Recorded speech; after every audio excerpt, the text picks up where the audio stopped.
এবার আমি আদা রসুনটা ঢেলে দিচ্ছি। আদা রসুন ঢেলে দিলাম।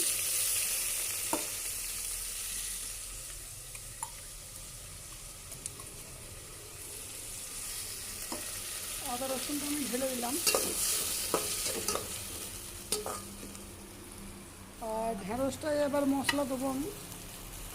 অলরেডি ভাজাই হয়ে গেছে অনেকটা, তো এবার মশলা দেবো।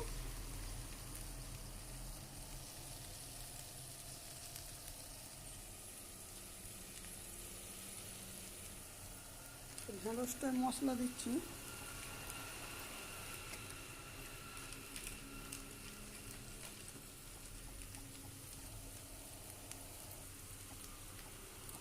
হালকা পরিমাণে মশলা দেবেন।